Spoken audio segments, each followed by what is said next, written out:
Catherine Bernardo dined ang engagement ni Rhea Atayde at Zanjo Marudo.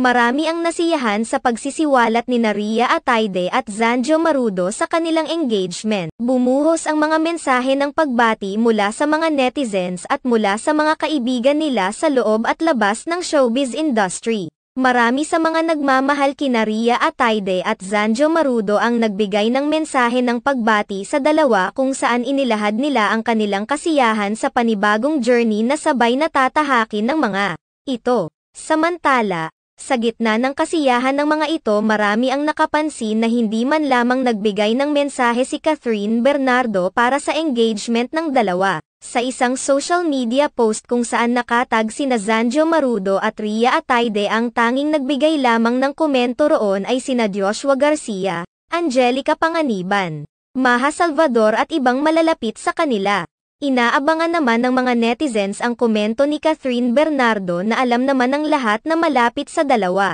Ilang beses na rin naman silang nagkasama sa mga pagbabanding noong hindi pa sila nagkahiwalay ni Daniel Padilla. Isa sa mga dahilan kung bakit inaasahan ng maraming mga netizens ang pagbati ni Catherine Bernardo sa dalawa ay dahil na rin sa mga naunang isyu na umano'y nagtapos na rin ang pagkakaibigan ni Catherine Bernardo, Rhea Atayde at Zanjo Marudo sa pagtatapos ng relasyon nila ni Daniel Padilla. Marami ang naghinala na hindi na umano naging maayos ang kanilang pagkakaibigan dahil sa pagkukonsinti umano ni Zanjo Marudo at Rhea Atayde sa mga naging kalukuhan ni Daniel Padilla habang sila pa noon ni Catherine. Sa ngayon ay tila iba na ang circle of friends ni Catherine Bernardo, mga taong nakakasama niya matapos ang pag-amin niya sa hiwalayan nila ni Daniel Padilla. Samantala, marami naman sa mga netizens ang naghihintay ngayon sa karagdagang detalye ng engagement ni Rhea Atayde at Zanjo Marudo. Hinihintay ngayon ng kanilang mga tagahanga kung kailan ang kanilang kasal.